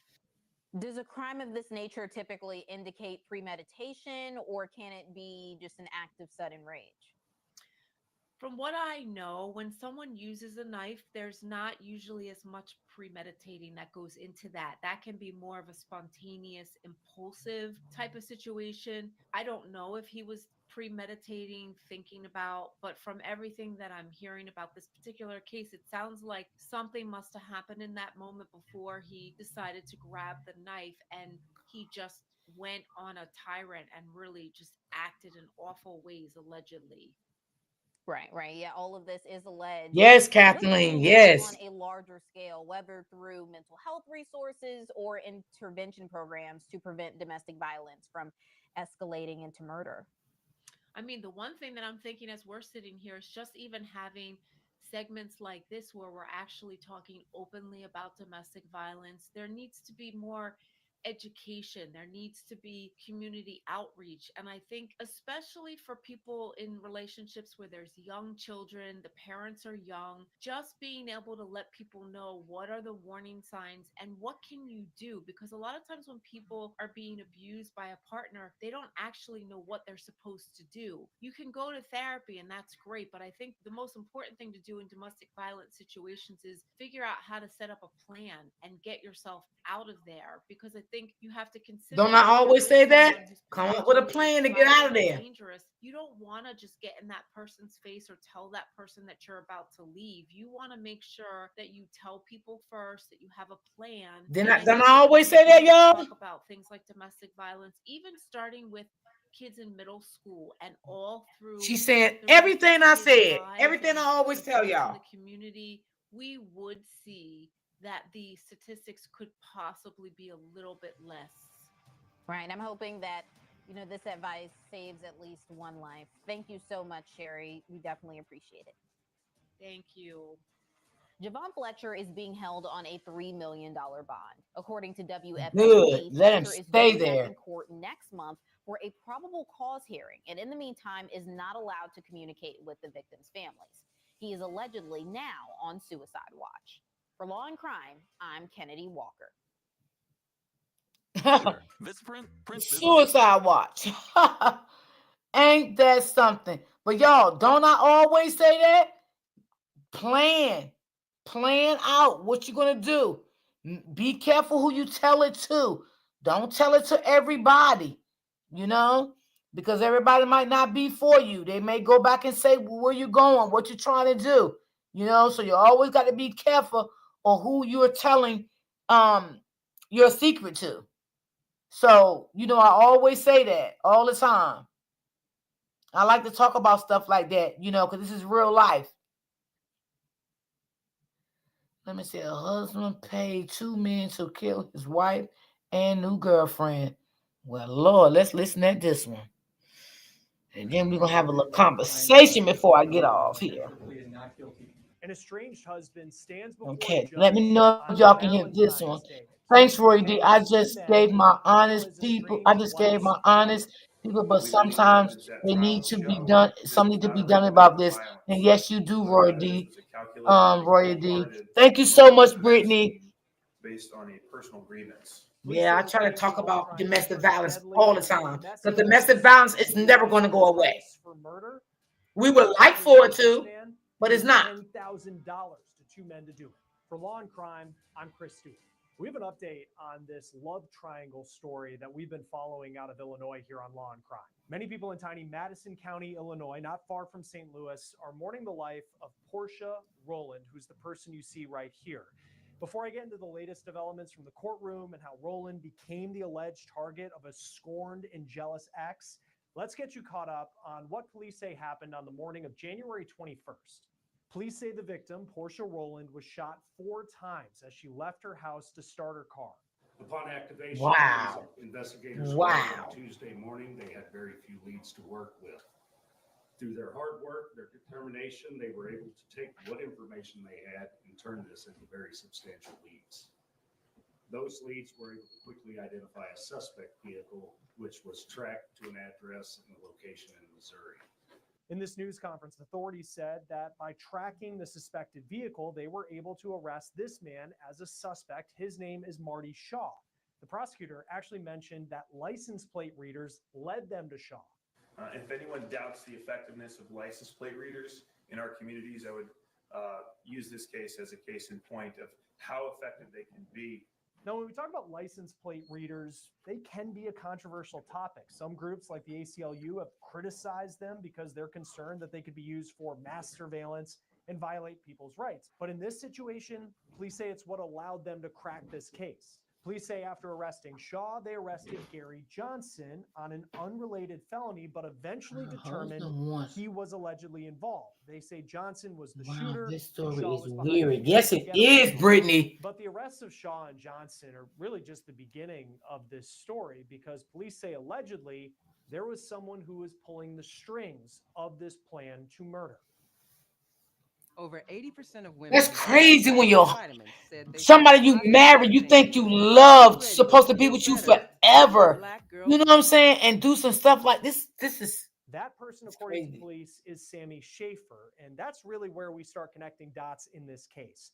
At a pretrial hearing, prosecutors say that Schaefer was going through what they described as a contentious divorce, and Schaefer was jealous of Roland, who began dating his now estranged wife. KSDK TV out of St. Louis reports that Schaefer did make threats to Roland in the weeks leading up to her murder. He allegedly sent her Really, messages Catherine? saying things like, quote, "I wish you Wow. would let go Well, of whatever us it and is, let my baby, family I'm glad heal you got up together out of it. again for my sons." God Then bless you. next day, he allegedly sent another message. This one read, quote, "God No made matter what us it is, to God be was with good. a You still man here with and a us woman, today. not man, man, or Hallelujah. woman, woman." But I'm not getting into that conversation. But you're not a parent and you don't know what it feels like to see if your kids go through something. Just because you did, don't mean my boys have to. They deserve more.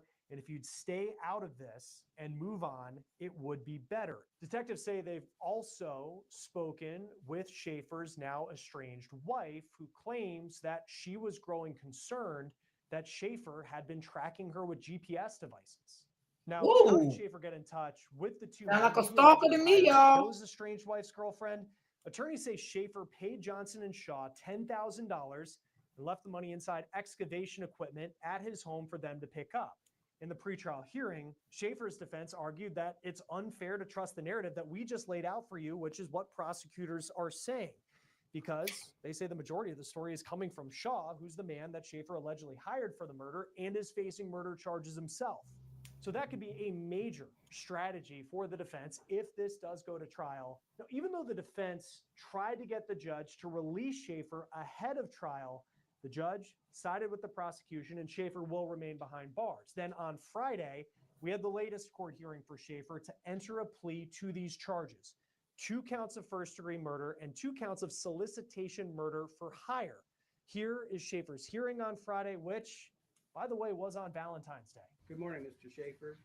I'm going to have you stand approximately where that X is, okay?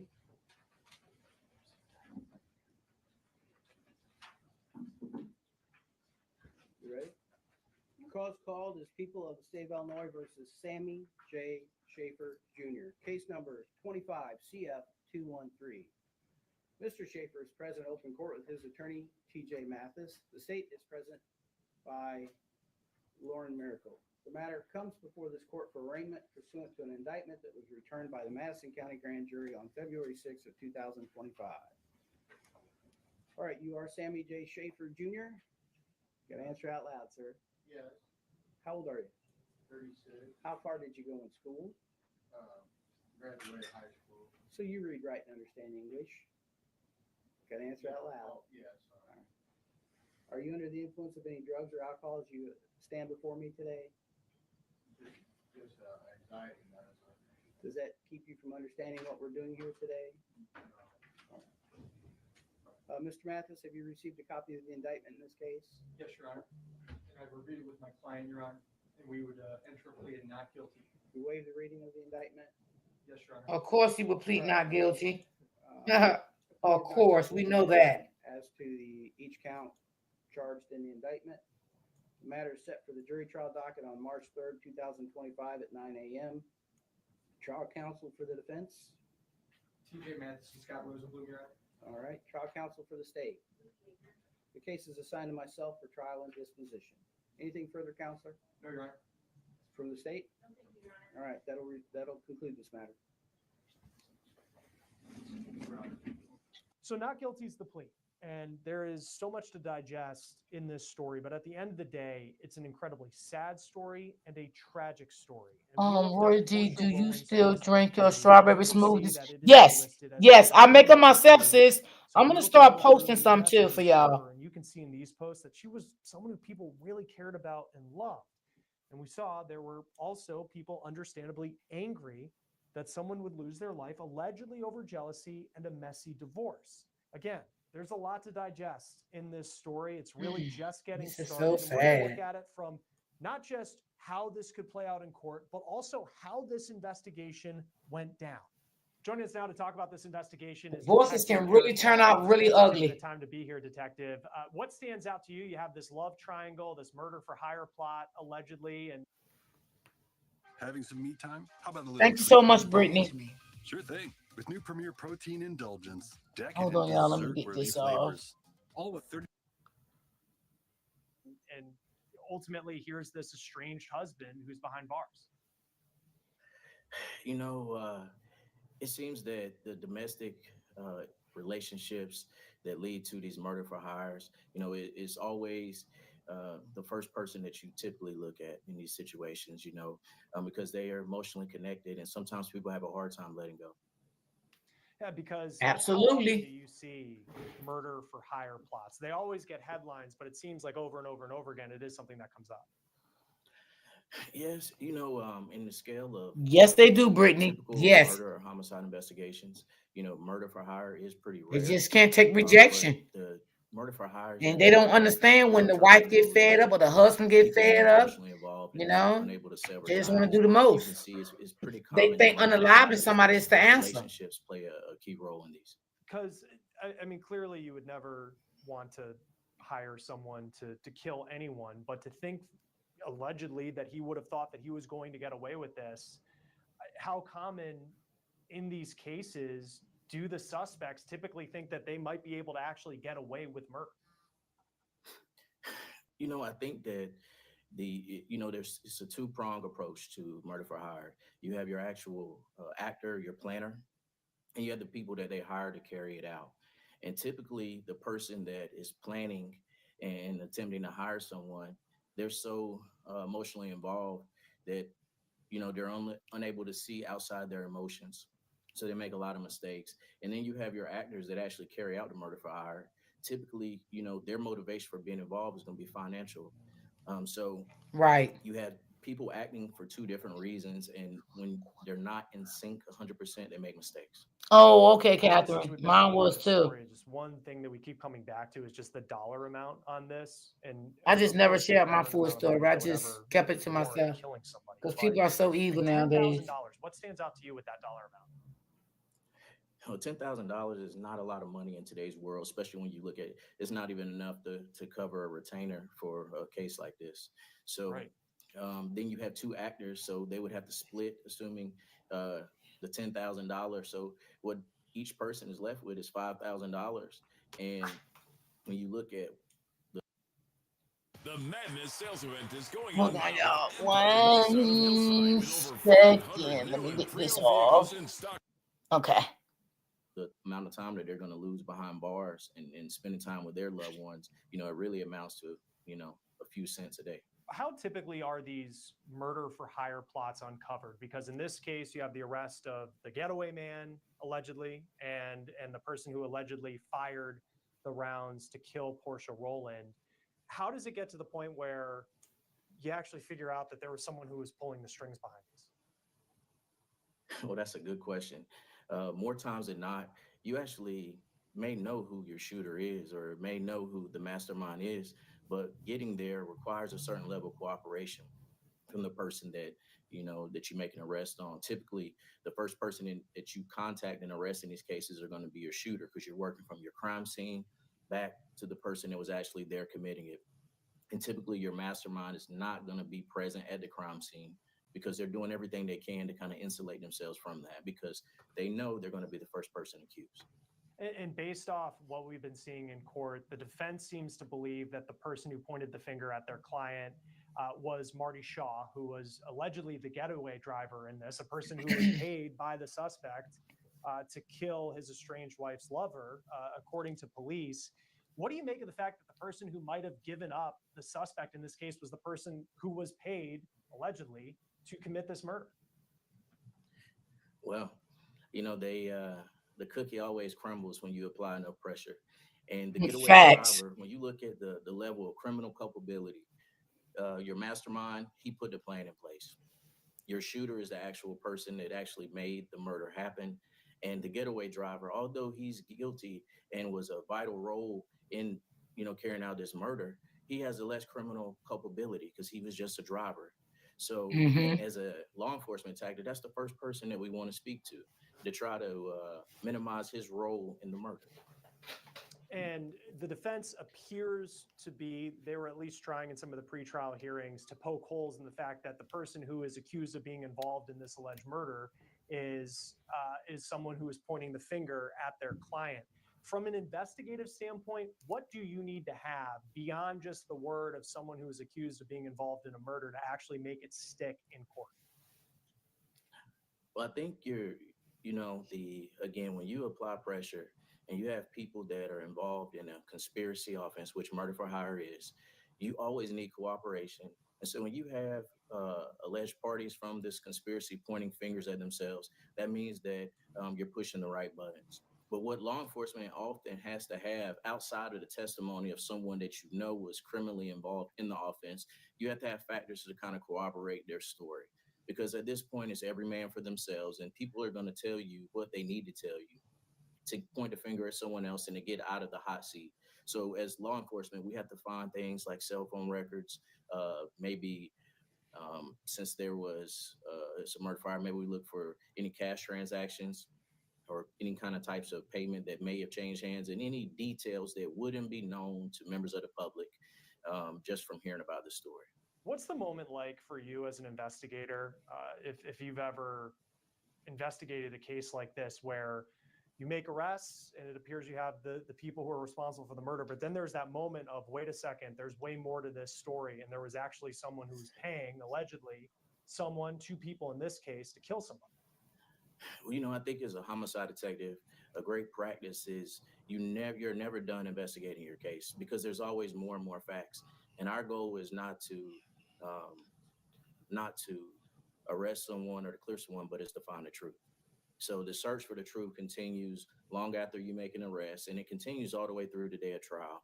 And that's what you do. So you work your facts, and wherever your facts lead. And so, in the murder for hire, it's very easy to connect the dots on your person at the crime scene and how they got to the crime scene. But then you unravel the motive and figuring out who was actually behind it. I want to talk about the way that Marty Shaw was arrested in this, because the authorities were pretty open in their news conference in saying that this case appeared to be cold. You had this woman who was shot 4 times as she was leaving her house in the morning to go to work, and they didn't really know where to turn. But then it was a license plate reader that led them to this getaway car. How important is that tool when it comes to how detectives do their jobs in investigations like this? I have a saying that I would rather take a great surveillance video or surveillance photo over a witness, because that evidence is hard to dispute. And I think in today's world, in the era of law enforcement being publicized on television, the jurors have a 3% IRA match Hold on, with y'all. Robinhood Gold. The reckoning has Ooh, these people is vicious. Are you struggling with thin Hold hair? on. Discover My Biotin from Purity Products, the next generation beauty supplement designed. higher expectations on law enforcement to be able to provide not only witness testimony, but to actually provide technology-based evidence, which will go back again to suggest the surveillance footage or maybe license plate readers to go along with your witness testimony. And I think of whenever you hear the term hitman, many people who are not in lines of work like you, we probably think of the movies. You think of the smooth guy who will go undetected and never be arrested for crimes. This is what they do for a living, and maybe mob movies, things like that. But typically, what is the reality? What is the profile of someone who is paid to commit murder? A hitman, in essence, they're hired to commit a murder. So the first element of their job is to make sure that the murder happens. The second part of that is the planning. And the planning is completely on them to figure out how they're going to get away with it and to make sure that they don't get caught. And I think the third element is just the fact of, if I'm ever questioned about it, what do I do? And so if you take your regular everyday civilian that gets involved in these offenses, they never think past getting caught. If I don't get arrested leaving the crime scene, or if I don't get caught at the crime scene, and a couple of days go by and I haven't been approached by law enforcement, that maybe, I did enough job to get away. And I think some of those people do really actually think like that. But dummies, why would you even think like that? That you're not going to get caught. Thus far, how strong of a case does the prosecution have, it appears? I think that the prosecution in this case has a very strong case in terms that they appear to have all their actors and all of the people that were involved in the offense. You have your getaway driver, you have your shooter, and you have your mastermind. So at this point, they're just rolling out their evidence, figuring out which piece of evidence fits where and which one is going to be the strongest person for them to use to hopefully eventually testify against the mastermind. I think of the victim in this case, Portia Rowland, who was someone who got into a relationship with this woman who was going through what's been characterized as a very, very messy divorce. Prosecutors have laid out that she received text messages from the suspect, now defendant, that were somewhat threatening in nature, that he didn't approve of the relationship, that the divorce was obviously taking a toll on him. In your experience, what more can be done to protect people who suddenly find themselves embroiled in these kind of love triangle situations that I'm sure when they started the relationship, I mean, clearly you never want to get into a situation that can turn violent like it did in this case? In respect to relationships that people have, you never think that dating someone could actually cause you to lose your life. And I think that is very important, especially with domestic violence situations or just in love triangles, because of the hostility and volatility involved with emotions that may still haven't been put to bed yet. That the only thing that you can do is just look out for yourself. Yes. Maybe a cooling off period, maybe what's needed to kind of let things kind of calm down. But, it is very tragic that this young lady lost her life for something that she ultimately had nothing to do with. Yeah, it's an incredibly sad story. We'll see how this case plays out now that a plea of not guilty has been entered. Detective Eric Barnes, always great to have you here on Law and Crime. Thanks for joining us. Thanks, Chris. Joining us now to talk about where this story could go next is Carla Waymeyer, certified family law specialist. I know you have a lot of experience in some very difficult stories just like this one that involve family dynamics. And unfortunately, this is a case where someone lost their life. What stands out to you just as you've read the details of this case? Well, unfortunately, what stood out to me right away is just how common these types of situations can be. We've all heard the saying, matters of the heart, right? And breakups can be very, very difficult and emotional for anybody. And, as I was reading kind of some of the details, which of course are limited, as is the case with any sort of ongoing legal issue, one of the things that kind of struck a chord with me is that, as is really common with the cases that I handle, we're all human, right? And so a lot of the cases that I handle are charged with a lot of the issues that are kind of woven in this case. You have the issue of divorce and you have the issue of separation, but there's also kind of that underlying criminal issue. And so we saw this gentleman that just, entered a plea. So really interesting to see how this is going to play out. At this point, how strong does the case appear to be for the prosecution? Well, I mean, it's difficult to say because I think, we saw that the criminal case is still quite young. It's in early stages, but, we were, privy to some information. I think the general public is able to know some limited information.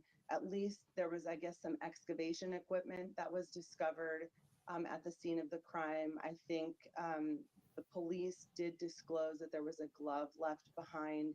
So anytime you have physical, that wasn't smart. That's that wasn't smart. Some key, evidence that will be used at the time of trial. So, some of the weaker cases are where you have circumstantial evidence, but here it seems like they do have some physical evidence. So to the extent they'll be able to tie that to the defendant, it seems like they may have a stronger case. Now, we'll see if there's any DNA evidence, but that's yet to be discovered. We'll see how things play out.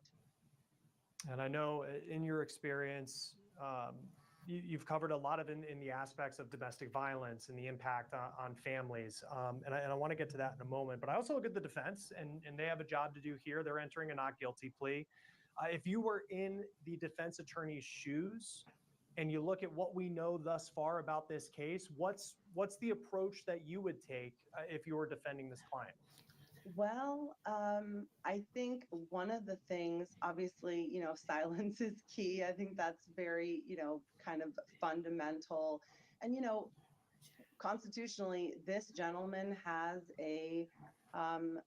the right to be presumed innocent until proven guilty. So, I just talked about the fact that there was, physical evidence allegedly found at the scene of the crime. Stop trying to fit Somebody yourself going to into a jail. one-size-fits-some routine. Hold on. It's time to find one. The police officers lost their lives The more over prosecution is trying domestic violence. task Yes, proving absolutely, that, sis. A, that Absolutely. physical evidence I was in definitely fact agree with related that. to, or can be at least tied to the actual crime. So I think, the defense is probably going to focus on finding a way to ensure that the defendant is as least associated with that evidence as possible. So to the extent there's any sort of, murder weapon, keeping him as least associated with that murder weapon as possible. Keeping out any key evidence, trying to find issues with chain of custody, things like that, right? There's, in these types of cases, you can have battle of experts. Oftentimes the prosecution will bring someone in to say, look, there were fingerprints at the scene. They match the fingerprints of the defendant. And then, the defense will bring an expert in that will, bring into question just how much of a match those fingerprints are, right? So I think in a case like this, especially with the severity of the charges, you really have to attack this at all angles because this is not a minor charge. So I think for the defense, it's really going to be about attacking the evidence. And really for the defense, and I know a lot of people who watch this channel know these cases very well. I mean, the job really is it's raising questions, right? And trying to kind of poke holes in that narrative because at the end of the day, you just have to prove reasonable doubt. 100%. And one thing I just want to point out is with a case like this that's so emotional, the jury it is, I mean, I'd be willing to bet just about anything that the prosecution is going to use motive as a tie, right? That's going to be kind of the little string that they use to, from the very beginning, start convincing the jury that, hey, maybe we don't need bulletproof physical evidence. Maybe on a human level, motive is enough, right? So they're going to start pointing to this love triangle and saying from the very beginning, like, if we can weave this idea that the love triangle was enough, right, to make this person snap, maybe we can get the jury to start. Hold on. Have you guys considered a bassier siren sound? Start believing just from the beginning that we don't need 100% fingerprint match. So even the reasonable doubt, even though the defense, that's from a legal perspective, that's what you're going for.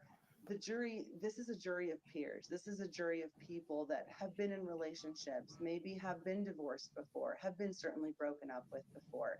And so the prosecution is certainly going to weave in the idea of motive. So that's something to look for as this plays out. Yeah, because I think back to what you were saying earlier where, these type of stories play out. And I mean, we cover them regularly where you have a divorce and someone ends up getting hurt. In this case, a woman was allegedly murdered over a messy divorce. Of course, again, the defendant pleading not guilty. We'll see how that part plays out. But the idea of murder for hire, that always gets a lot of headlines. How common do you see these cases where someone tries to pay somebody off to take someone's life and think that they would actually get away with it? You know, the murder for hire, I would say, is less common than the more common situation where somebody is so impassioned by what they're experiencing emotionally that they may want to hurt their ex-partner, or the person that their ex-partner is now moved on to emotionally and is now dating. The murder for hire is, I think, the circumstance where makes headlines, right? Like this story. But the murder for hire situation, the murder for hire plot, is interesting because it makes you wonder what the alleged, perpetrator was thinking, right? Did they not do it themselves because they couldn't do it, right?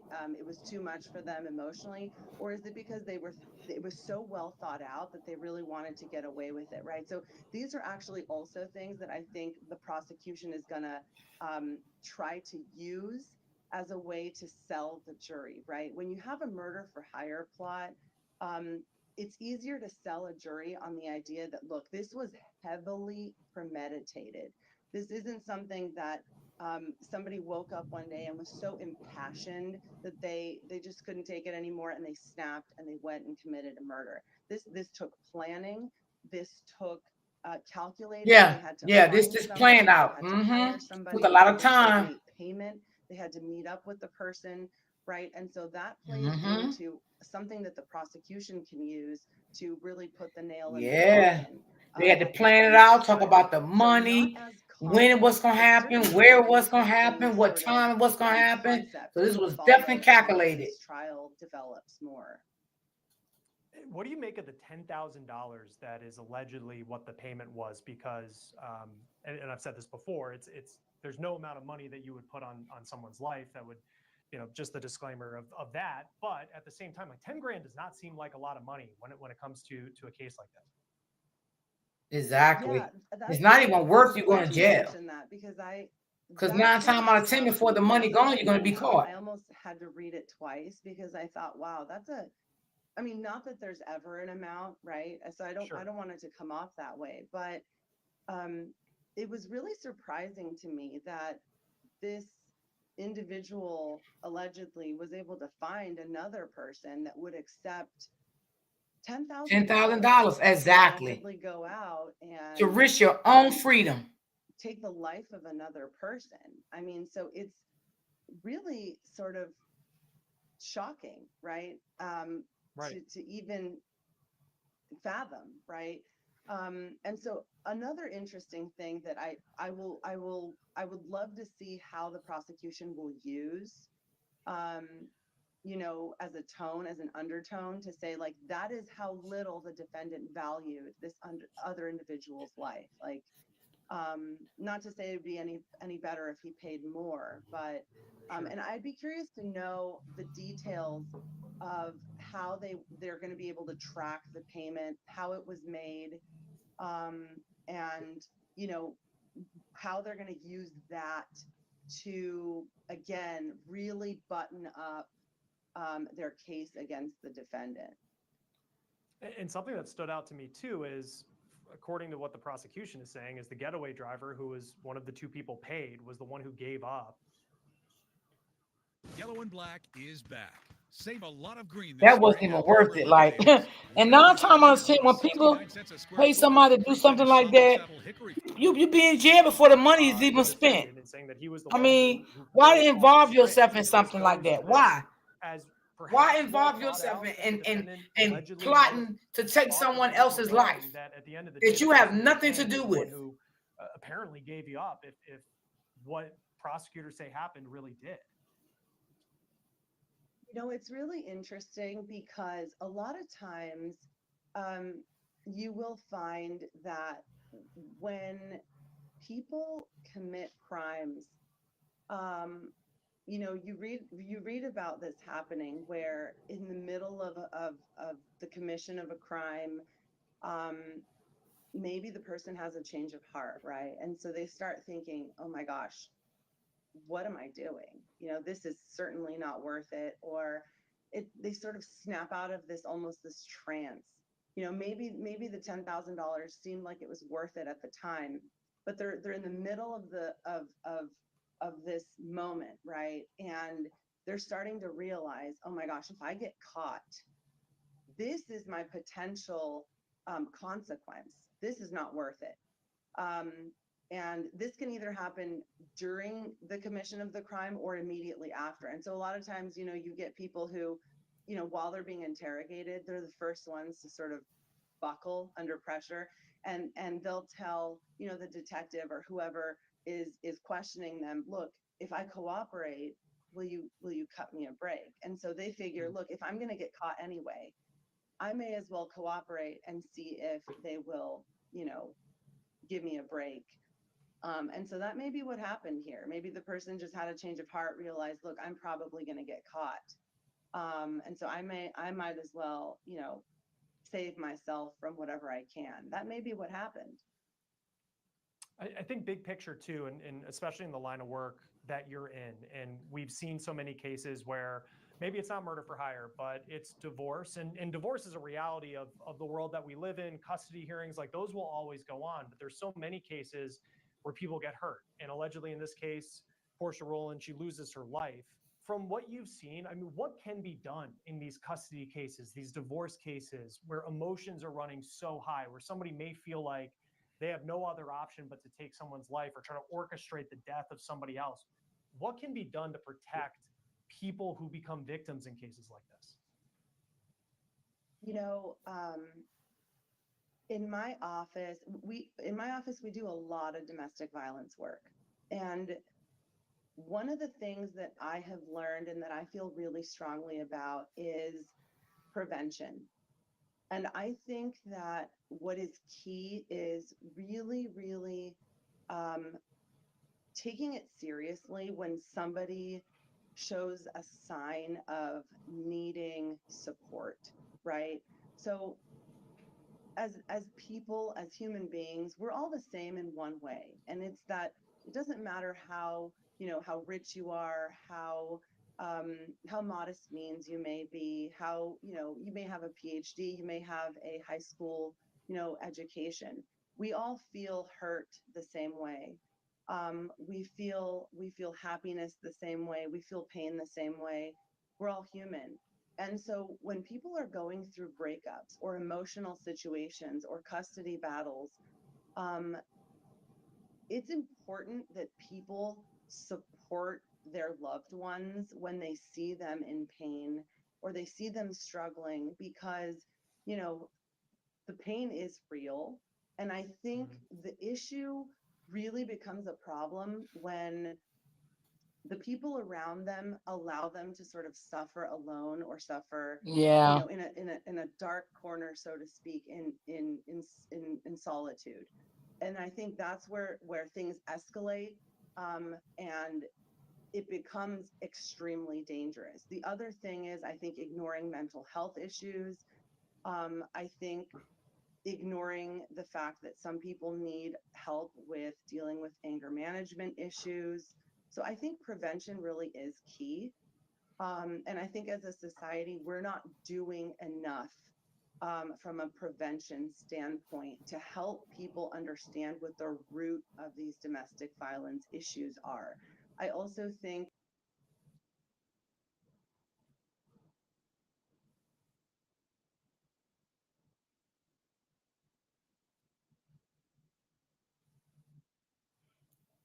You know, y'all, I want to say this lady is so right.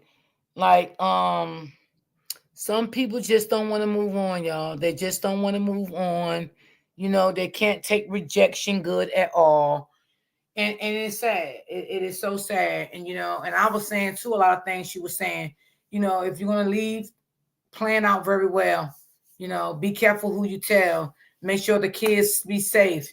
You've got to change the kids' doctors, schools, whatever, you know, to protect yourself, you know, and never shut someone down when they're going through a domestic violence. Never shut anyone down. try to still be there for them. They're already in a dark place because they're suffering in silence, being abused behind closed doors. And sometimes they can love their partner so much until they don't want to leave. They're not ready to leave that domestic violence relationship. So if you ever find someone out here that's going through that, you know, don't give up on them. Be there for them. You know, if they stop calling you, stop texting you, don't get upset with them. If they reach back out 2 or 3 weeks, a month later, and want to talk to you again, talk to them. Because after a while, they're going to need your assistance. Trust me and believe me. They're going to need your assistance, and be there for them. Don't call them stupid, dumb, I'm tired of you, I'm fed up with you. You keep going back, you don't listen. Don't say those things to them. Don't say those things, because you could have somebody in your family, went through that or going through that right now. You know what I'm saying? One of your kids may went through that. One of your sons, one of your daughters, your nieces, your nephew. We just don't know. So be there for them. Give them that hand. Give them that love. Tell them, I love you no matter what. I'm going to always be there for you. Because when you're in the domestic violence, you are in a dark place. You are in a dark place. Trust me. Believe me. I know. You are in a dark place. So, just always be there for them. You know what I'm saying? Uplift them. You know, no matter if they want to leave or not. Because after a while, they will leave. And they're going to need help leaving. And be there for them. So, that's what I got to say. So I'm going to get up off of here, y'all. And I thank you guys for timing in. I appreciate everyone that timed in to me today. I may do a live tomorrow if I get bored, or maybe Sunday. I don't know. I'll put up a post and see who will want me to come live. But I know Monday, I'm definitely not coming live Monday. So, I appreciate everybody that timed in. I hope y'all enjoyed the little stories that I came through with today. And thank you for the coffees from my 3 people. Y'all know who y'all are. I appreciate you guys so much. And I will always keep my coffee link post on my community wall. So if I don't go live, and if you want to reach out and buy me a coffee, you're always welcome to buy me a coffee. And I appreciate you guys so much. I love you guys. I want you guys to stay blessed, stay prayed up. Always remember to keep God first. I want y'all to have a pleasant and blessed weekend. Like I said, if I get bored tomorrow, I may set a live and come tomorrow. But I'm going to do thank you so much, sis. I love you. I'm going to do a post tonight to see, how many people want me to come live tomorrow. And if it's a good amount of people, I may look up some stories and come live tomorrow and chit chat with y'all. Because y'all know I love talking about stories like this. I like to talk about real life stuff. You know what I'm saying? I do like that. So y'all be blessed. And I will definitely see you guys on the next live. I love you guys. You guys be blessed.